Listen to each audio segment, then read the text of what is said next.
जैसा कि दोस्तों आप देख पा रहे हैं यहाँ पर मेरा क्रेडिट स्कोर जो जनवरी महीने में 772 था और आज दिसंबर है और दिसंबर में आते आते ये जो है 775 हो गया।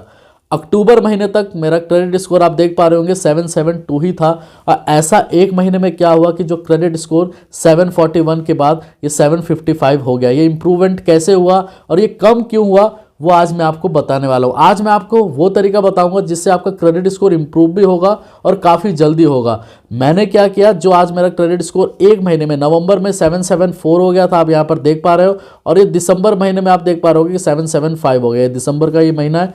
अब यहाँ पर होता क्या है वो मैं आपको बताना चाहूँगा। देखिए काफ़ी सारे वीडियोस है यूट्यूब पे, लेकिन आज जो है मैं आपको अपना ही एग्जांपल दे रहा हूँ कि मैंने कैसे अपना क्रेडिट स्कोर सुधारा। लेकिन उससे पहले ये जान लेते हैं कि क्रेडिट स्कोर किस किस रीज़न से डाउन है।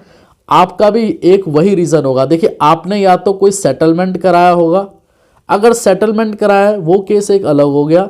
दूसरा, क्रेडिट कार्ड का अगर आपने एक ही बार जो है मिनिमम ड्यू पे कर दिया है, या जो है आपने जो है मिनिमम ड्यू के साथ साथ 90% या 95% क्रेडिट कार्ड का यूज़ किया है, उस केस में आपका क्रेडिट स्कोर डाउन होता है। तीसरा केस ऐसा हो सकता है कि आपकी 1 तारीख को जो ईएमआई जानी थी वो 1 को ना जाते हुए 3 या 4 दिन के बाद बाउंस चार्ज लग के आपने पे कर दिया। मान के चलिए 4 तारीख को आपने पे कर दिया, एक इस वजह से क्रेडिट स्कोर आपका डाउन हो सकता है। या चौथा रीज़न, अगर आपको कोई लोन चाहिए और आप बार बार अप्लाई कर रहे हैं लोन के लिए और उस वजह से क्या हो रहा है कि आपकी इंक्वायरी बढ़ते जा रही है, तो इंक्वायरी बढ़ेगी तो क्रेडिट स्कोर आपका डाउन होगा। देखिए यही 2-4 रीज़न होते हैं क्रेडिट स्कोर डाउन होने के, इसके अलावा कोई और रीज़न नहीं होता।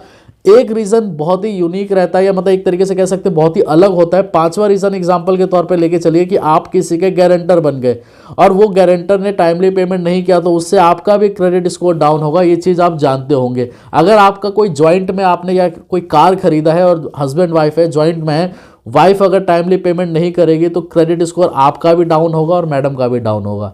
तो ये कुछ रीजंस होते हैं जो आपके भी इसी में से कोई एक रीज़न होगा, इसके अलावा कुछ भी नहीं होगा।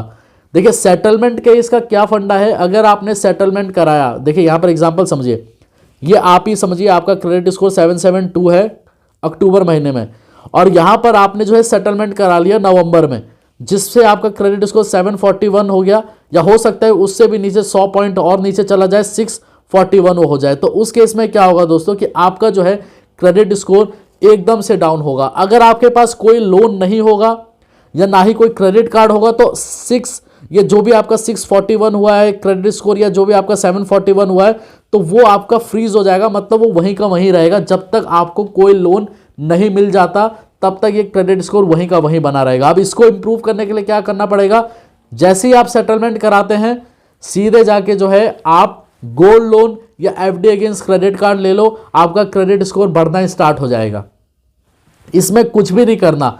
देखिए अगर मान के चलिए आपने सेटलमेंट करा लिया तो 3 साल के बाद जो आपको लोन की रिक्वायरमेंट पड़ने वाली थी और मान के चलिए पड़ गई आपको, और 3 साल के बाद अपना क्रेडिट स्कोर देख रहे हैं तो वो 641 पे स्टक हो रखा है और आपको कोई लोन नहीं दे रहा, कह रहा है कि आपका क्रेडिट स्कोर काफ़ी कम है। तो इसलिए जैसे ही आप सेटलमेंट कराते हैं वैसे ही आप गोल्ड लोन लेके उसका टाइमली पेमेंट करने लग जाइए, आपका स्कोर इंप्रूव होने लगेगा। जैसे यहाँ पर आप देख पा रहे हैं ग्राफ ऊपर की तरफ जा रहा है।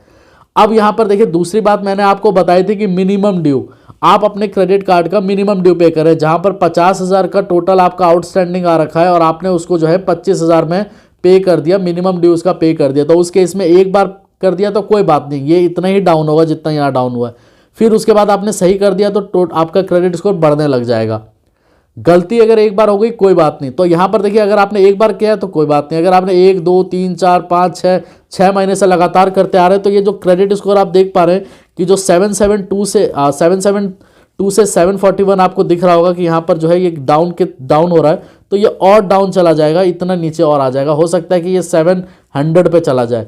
तो इसलिए जो है अगर आपके साथ ऐसा कुछ केस है जहाँ पर आप मिनिमम ड्यू पे कर रहे हैं तो टोटल पेमेंट करने लग जाइए, इंस्टेंटली जो है आपका क्रेडिट स्कोर बढ़ना स्टार्ट हो जाएगा। अगर आप सारा कुछ जो आपने मिनिमम पे किया था आप पूरा करने लग जाइए, और जो भी आप यूटिलाइजेशन कर रहे हैं क्रेडिट कार्ड का, जैसे 90% यूज़ कर रहे हैं तो उसका जो है आप सिर्फ 30 से 40% यूज़ कीजिए, आपका क्रेडिट स्कोर बढ़ना स्टार्ट हो जाएगा। अगर मान के चलिए किसी महीने आपने आपके पास 2 बैंक के क्रेडिट कार्ड या 3 बैंक के क्रेडिट कार्ड है और आपने उसका पूरा 90% या 95% या 100% ही लेके चलिए आपने यूज़ किया है, तो उस मंथ में हो सकता है कि आपका क्रेडिट स्कोर डाउन हो जाए। लेकिन वही अगर आप 1 महीने रुक के अगर आप उसका पेमेंट फुल कर देते हैं, मतलब 2 बैंक के क्रेडिट कार्ड थे या 3 बैंक के, आपने टोटल पेमेंट कर दिया और उसके बाद अगर आप उसका यूज़ नहीं भी करते तो भी आपका क्रेडिट स्कोर जो है इंप्रूव होता हुआ आपको खुद ही दिख जाएगा। यहाँ पर आप लोन के ऊपर जितना डिपेंड करेंगे उतना ही आपका क्रेडिट स्कोर डाउन होगा। कहने का मतलब आप 10 बैंक के क्रेडिट कार्ड ले रखे हैं आपने और आप जो है उसका यूटिलाइजेशन कर रहे हैं 50% से ऊपर, 70% आप यूज़ कर रहे हैं, तो वो आपका क्रेडिट स्कोर हमेशा जो है नीचे ही करके रखेगा, ज़्यादा इंप्रूव नहीं करने देगा आपको। इसलिए जो है क्रेडिट कार्ड जितना कम रखें उतना ही सही है और उसका यूज़ भी 30-40% आप करें वही काफ़ी है। एक तो ये रीज़न हो गया जहाँ मिनिमम ड्यू, और एक रीज़न जो आप तीसरा मैंने आपको बताया था कि अगर आपने जैसे 1 जनवरी को आपकी पेमेंट जानी है, 10,000 का जो है आपका ECS लगा हुआ है और ये 10,000 ना जाते हुए बाउंस हो गया और आपने 4 दिन के बाद इसकी पेमेंट कर दी, तो इस केस में क्या होगा कि उस महीने आपका क्रेडिट स्कोर डाउन तो होगा ही होगा, लेकिन जब नेक्स्ट आपने टाइमली पेमेंट कर दिया तो ये इंप्रूव होता हुआ दिखेगा। लेकिन अगर मान के चलो यही कंटिन्यू रखते हो आप, हर बार जो है 1 तारीख को बाउंस होते जा रहा है, ये 6 महीने तक अगर ऐसे कंटिन्यू रहेगा तो ग्राफ जो है आपका नीचे की तरफ जाएगा। इसलिए जो है आप इसका टाइमली पेमेंट कीजिए। देखिए, कहने का मतलब ये है कि सारा कुछ डिपेंड करता है आपके क्रेडिट कार्ड और आपके पर्सनल लोन के ऊपर। अगर आप उसको कम यूटिलाइजेशन करेंगे, मतलब क्रेडिट कार्ड का कम यूटिलाइजेशन करेंगे, टाइमली सारा कुछ पेमेंट करेंगे, तो ये क्रेडिट स्कोर बढ़ता हुआ आपको खुद ही दिखेगा। अगर वही चीज़ अगर आप उसमें थोड़ा सा गड़बड़ कर देंगे तो अगर 1-2 बार तो माना जाता है कि हो गया, लेकिन वही तीसरी बार, चौथी बार, 5वीं बार अगर ऐसा करेंगे तो वो क्रेडिट स्कोर डाउन होगा। तो जल्दी से इंप्रूवमेंट के लिए यहाँ पर जो आप देख पा रहे हैं दोस्तों कि 772 से मेरा क्रेडिट स्कोर जो है 741 हो गया। ये अक्टूबर और नवंबर महीने में।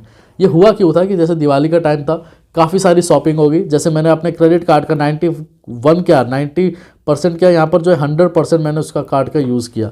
अब यूज़ करने के बाद क्या हुआ कि इससे मेरा क्रेडिट स्कोर तो नवंबर में डाउन हुआ ही हुआ, साथ ही साथ देखिए अब मैंने उसका पेमेंट पूरा कर दिया तो ये क्रेडिट स्कोर आपको बढ़ता हुआ दिख रहा है। और ये देखना जनवरी या फ़ेब तक जो है 2024 तक ये क्रेडिट स्कोर दोबारा से यही 772 पे आ जाएगा या 780 पे चला जाएगा। क्योंकि देखिए क्या है कि अगर आप अपना क्रेडिट कार्ड का पूरा यूज़ करते हैं तो उस केस में जो है आपका क्रेडिट स्कोर डाउन होता है। उनको लगता है कि आप पूरा लोन के ऊपर ही डिपेंडेंट है, तो इससे जो है आप जितना बचेंगे तो उतना ही जल्दी आपका क्रेडिट स्कोर इम्प्रूव होगा। और चौथा मैंने आपको जैसे बताया था कि गारंटर केस में, तो गारंटर केस में यही है कि अगर आपका कोई रिलेटिव जिसने आप गारंटर बने, अगर वो टाइमली पेमेंट नहीं करेगा तो उससे आपका क्रेडिट स्कोर डाउन तो हो गई। इसलिए अगर आप अपना क्रेडिट स्कोर जल्दी इंप्रूव करना चाहते हैं तो जो गलती एक बार हो गई तो कोई बात नहीं, आप उसको भूल जाइए। उसके बाद जितने भी पेमेंट है आप उसका टाइमली पेमेंट कीजिए, 110% आपका क्रेडिट स्कोर इंप्रूव होता हुआ दिखेगा। देखिए 1 महीने का ही रिजल्ट है ये, ज़्यादा टाइम का भी नहीं है। नवंबर दिसंबर में कितने का फ़र्क हो गया आप यहाँ पर देखिए, कितना 10 और 4 14 जो है पॉइंट का इंप्रूवमेंट हुआ है। तो इसलिए जो है आप भी जो है अगर आपके पास ऐसा कुछ हुआ है, क्रेडिट स्कोर एकदम से गिरा है, तो कोई बात नहीं, आप जो है उसका टाइमली अगले बार से पेमेंट करने लग जाइए। क्रेडिट कार्ड का यूटिलाइजेशन कम कर दीजिए, लोन की इंक्वायरी काफ़ी कम कर दीजिए। बार बार लोन के लिए अप्लाई कर रहे हैं और नहीं हो पा रहा है तो छोड़ दीजिए, बार बार करेंगे तो क्रेडिट स्कोर डाउन होगा। जितनी इंक्वायरी बढ़ेगी उतना क्रेडिट स्कोर डाउन होगा। इसका जो है अपोजिट आपको यही मिलेगा देखने के लिए। तो यहाँ पर देखिए कितना क्रेडिट स्कोर मेरा स्टेबल था और एकदम से जैसे त्यौहार आया, यूज़ किया क्रेडिट कार्ड का, डाउन हुआ और मैंने पेमेंट कर दिया तो अप हो गया। तो हो सकता है कि 2-3 महीने में जो है ये वही रफ्तार पे आ जाए जिस पे ये पहले था। इसके अलावा अगर आपको कोई डाउट हो तो वीडियो के नीचे कमेंट ज़रूर कीजिए। ठीक है दोस्तों, धन्यवाद।